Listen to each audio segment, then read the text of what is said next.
A thin spherical shell having uniform density is cut into two parts by a plane and kept separated as shown in figure. The point A is at the center of the plane section of the first part and B is at the center of the plane section of the second part. यानी कि अगर हम इनको जोड़ दें तो वापस ए और बी एक ही पॉइंट बन जाएंगे. ठीक है. Show that gravitational field at A to the first part is equal to magnitude equivalent magnitude to the gravitational field B H B होना चाहिए था due to the second part. साबित करना है कि ए और बी पर ग्रेविटेशनल फील्ड जो है वो सेम रहेगी और अपोजिट डायरेक्शन में रहेगी. देखो अगर हम जोड़ दें तो किसी भी पॉइंट पर ग्रेविटेशन फील्ड शेल में जीरो होती है. इसको प्रूफ कैसे करना है, लेट अस सी. सबसे पहले समझना पड़ेगा सॉलिड एंगल का कुछ कॉन्सेप्ट बताता हूँ मैं. सॉलिड एंगल क्या होता है उससे हम प्रूफ करेंगे इसको. देखिए आपने देखा होगा ये एक आर्क है. आर्क एक एंगल सबटेंड करता है और ये आर्क लेंथ एल ले लीजिए और ये रेडियस आर. तो एंगल क्या होता है, आर्क अपॉन रेडियस. ऐसे ही सरफेसेस भी एंगल सबटेंड कर सकते हैं. फूले फूले सरफेस हैं, ये कुछ एंगल सबटेंड करते हैं जो 3D एंगल होता है. ओके, जैसे कि कोई भी आप ये रीजन ले लें, देखो पूरा पूरा पोर्शन है, ये जो एंगल सबटेंड करेगा इसे 3D एंगल बोलते हैं. It's called solid angle. इसको दिखाते हैं ओमेगा से, कैपिटल ओमेगा से. और सॉलिड एंगल का 2 डायमेंशनल एंगल से रिलेशन भी होता है. ये 2 डायमेंशनल एंगल नॉर्मल जैसा यहाँ पे दिखाया था कि अगर ये थीटा एंगल है और वो भी सेमी वर्टिकल एंगल यानी कि एक कोण बनाया तो उसका आधा एंगल, तो उससे रिलेशन होता है सॉलिड एंगल का 2π1 माइनस कॉस थीटा. अगर आपको ये पूरा डिटेल में समझना है कि डेरिवेशन कैसे होता है और क्या आता है तो आप इलेक्ट्रोस्टैटिक्स की प्लेलिस्ट में जाकर वीडियो नंबर इलेक्ट्रोस्टैटिक्स थ्योरी करके प्लेलिस्ट होगी, इसमें 60 लेक्चर्स से आप पहचान लेंगे कि कौन सी इलेक्ट्रोस्टैट्स की थ्योरी है. इलेक्ट्रोस्टैट्स थ्योरी लिखा भी हुआ है उसमें. वीडियो नंबर 17 जो है उसमें सॉलिड एंगल पढ़ाया गया है, प्लीज़ जाके देख लीजिए. हालांकि मैं इस क्वेश्चन को पर्याप्त बताने के लिए बता देता हूँ. तो जैसे कि angle equals to arc upon radius था, सॉलिड एंगल का भी फॉर्मूला होता है. आर्क नहीं होता, सरफेस एरिया, जितना पोर्शन आपने ये लिया है उसका area, let that be S. और यहाँ पे आर्क अपॉन रेडियस है, यहाँ सरफेस एरिया अपॉन रेडियस का स्क्वायर है. अगर यहाँ पे हम आर रेडियस ले लें, स्क्वायर है, तो अल्टीमेटली हम ये कह सकते हैं कि S is equals to omega R square. ये रिलेशन है जो सॉलिड एंगल को सरफेस एरिया से जोड़ता है. अब जैसे कि हम बात करें एक स्फीयर की, एक स्फीयर की बात करते हैं. स्फीयर का सरफेस एरिया सबको पता है कितना होता है, 4πr². सरफेस एरिया होता है 4πr². तो सॉलिड एंगल कितना हुआ भाई, S upon R square, that is 4πr² divide by r². ये लीजिए 4π. ये सॉलिड एंगल हो गया. इसकी यूनिट भी अलग होती है, इसको बोलते हैं स्टेरेडियन. ये जो एंगल होता है इसको रेडियन से बताते हैं और ये होता है स्टेरेडियन. तो ये सब कहानी है इसकी, और इसलिए पता चलता है कि एक स्फीयर कितना एंगल सबटेंड करता है, सॉलिड एंगल स्टेरेडियन. और अगर आपको ये सॉलिड एंगल पहले से पता है, क्योंकि हम इस डेरिवेशन से एक्चुअली सॉलिड एंगल निकालते हैं, ये उल्टा नहीं है. हमें 4πr² पहले से पता नहीं होता, हमें सॉलिड एंगल पहले से पता होता है. उसकी दम पर हम ऐसे निकाल लेते हैं. देख लो, अगर हम पूरा स्फीयर ले रहे हैं, ठीक है, जैसे कि हमने आर्क लिया कि इस पूरे सरफेस ने कितना एंगल सबटेंड किया, इतना, उसका आधा चाहिए हमको. तो अभी स्फीयर ने पूरा कितना एंगल सबटेंड किया, 360, उसका आधा ले लेते हैं. तो सॉलिड एंगल 2π1 माइनस कॉस 180 है ना. अगर ये एक सर्कल है तो कितना सबटेंड करेगा एंगल, 360 करेगा. Theta will be 360. हमें उसका आधा लेना है, इस फॉर्मूले में उसका आधा डालना है. डाल दिया 2π1 माइनस 1, तो आ गया 4π. ऐसे मिला हमें एक स्फीयर कितना एंगल, सॉलिड एंगल सबटेंड करेगा. तब हम एस निकाल लेते हैं कि अच्छा उस हिसाब से आता है सरफेस एरिया. ऐसे निकलता है सॉलिड एंगल की मदद से surface area of a sphere. अब इसका ही प्रयोग किया जाएगा सवाल सॉल्व करने में. कैसे देखते हैं.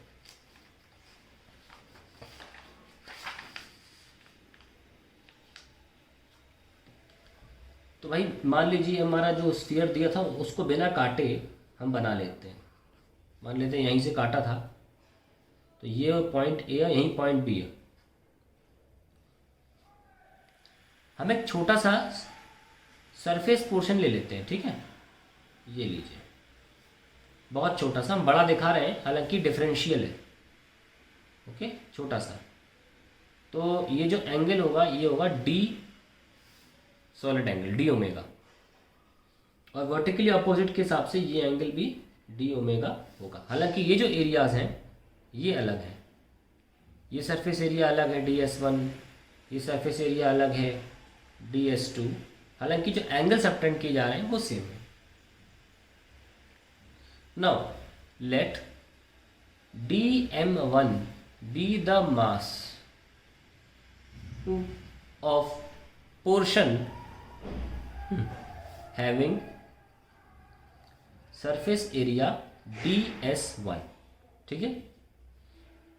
और देखिए आप इस पॉइंट से इस मास की दूरी कितनी है, मान लो x, ठीक है, x ले लिया हमने। तो अब इस dm मास से x की दूरी पर जो ग्रेविटेशनल फील्ड निकाली जा रही है a पर, वो कितनी होगी, ऑब्वियसली g dm/x², ये निकाली जा रही है। बहुत सिंपल है, तुम जानते ही हैं कि एक पॉइंट मास से किसी x की दूरी पर ग्रेविटेशन फील्ड का फॉर्मूला gm/x² होता है। इस वक्त वो मास dm है। ये बड़ा दिखाया है मैंने आपको, ये बहुत छोटा सा है। तो एक छोटे से मास से x की दूरी पर gp कैसे लिखते हो, सिंपली ये मास अगर m है तो gm/x² लिखते हो। अगर ये मास कल को dm हो जाएगा तो g dm/x² लिखोगे, वही तो कर रहा हूँ मैं। तो अभी हमारा मास m1 है, लिख लिया। अब हम m1 को लिखना चाहते हैं कि dm1 को सॉल्व करना चाहते हैं, कैसे करें देखिए। तो अगर हम इस पोर्शन की बात करें, इसको बाहर निकाल लें, हल्का सा पोर्शन है जो जिसका एरिया DS1 है, जिसका मास dm1 है, और जो एंगल सबटेंड कर रहा है d ओमेगा, जिसका रेडियस जो है वो x है। तो अगर इसको लेकर पूरा स्फीयर बनाया जाता तो उसका सरफेस एरिया पूरा कितना होता, 4πx² होता ना। तो 4πx² का मास एक होता m सपोज 1, तो 1 का मास होता m1/4πx²। अब इसको हम बोल सकते हैं सरफेस मास डेंसिटी। क्या बोल सकते हैं इसको, सरफेस मास डेंसिटी, यानी कि मास पर यूनिट सरफेस एरिया। अब ये सवाल में जो दे रखा है, हमारे सवाल नीचे है शायद, हाँ, सवाल में दे रखा है यूनिफॉर्म डेंसिटी, है ना। तो यानी कि डेंसिटी यूनिफॉर्म है। इस एक चीज़ को हम सिग्मा से दिखा देते हैं, ऐसे चलेगा आई होप, क्योंकि ये दोनों ही पोर्शन के लिए सेम आएगी। आफ्टर ऑल दोनों एक ही स्फीयर का पार्ट है, यूनिफॉर्म डेंसिटी है, तो इसको सिग्मा से दिखा सकते हैं। एनीवेज आगे बढ़ते हैं। तो भाई ये आ गया 1 के लिए इतना आ गया, तो ds के लिए कितना होगा, m1/4π, ds1 के लिए 4πx² इंटू ds1। इसको तो खैर सिग्मा लिखना है, और ds1 ना, ds1 क्या होगा मैंने आपको बताया था, जैसे कि सॉलिड एंगल के बारे में पढ़ाया था अभी। तो देखो ds1 में क्या लिखने वाला हूँ, s कितना है, ओमेगा इंटू r², यानी कि सॉलिड एंगल इंटू रेडियस का स्क्वायर। तो ds1 क्या होगा, ds1 होगा d सॉलिड एंगल इंटू जो रेडियस लिया है, d solid angle into radius कितना लिया है, x लिया है ना, x²।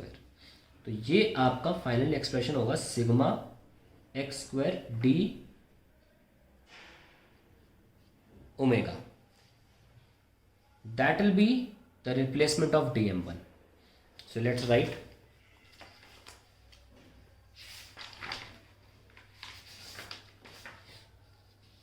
g, एक्चुअली मुझे लिखना है dg a will be g/x² into sigma x² d omega.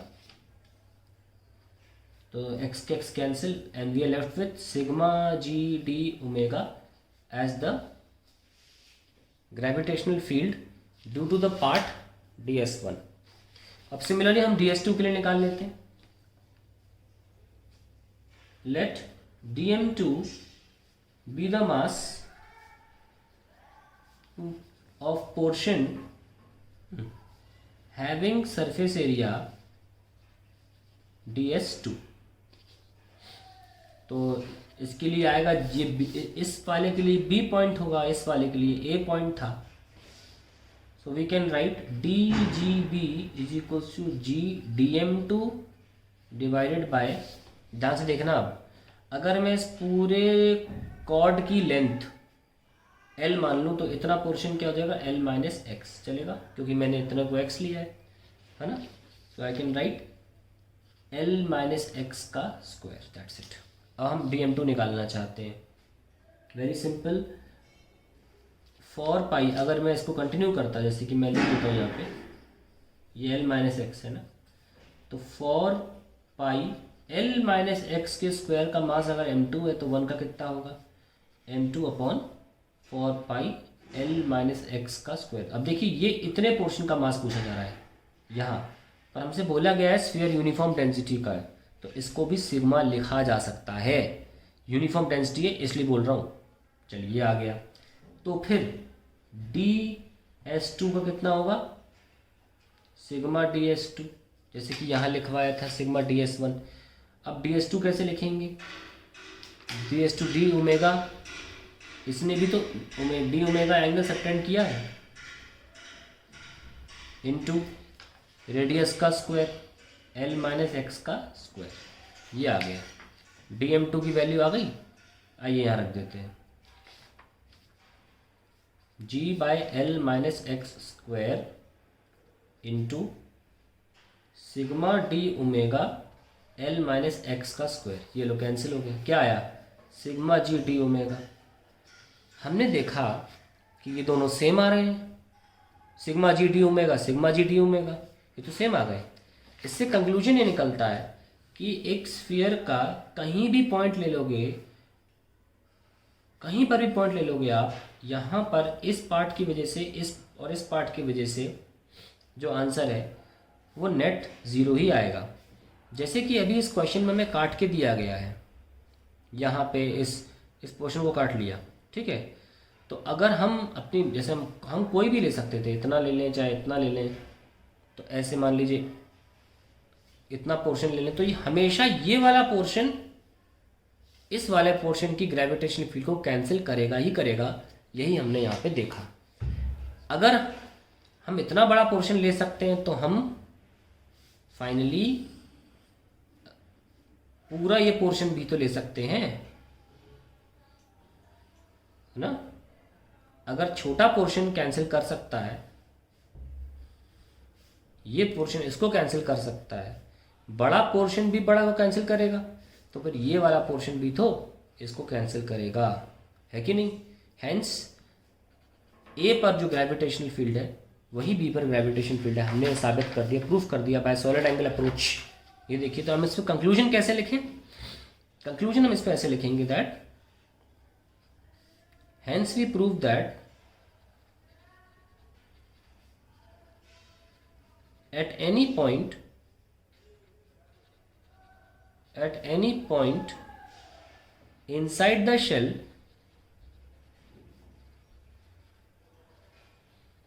the two surfaces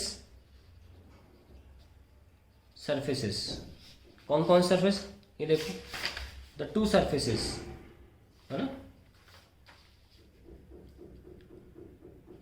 over the points या एनक्लोजिंग दी पॉइंट, जो भी कहें, ओवर दी पॉइंट्स, मैं ठीक से प्रॉपर इंग्लिश नहीं लिख पा रहा हूँ, ध्यान रखें, ओवर दी पॉइंट्स, जो ये वाला सरफेस है, ए के लिए ओवर दी पॉइंट, बी के लिए ओवर दी पॉइंट, है ना, cancel the gravitational field of each other always, remember this. So that is the end of the derivation.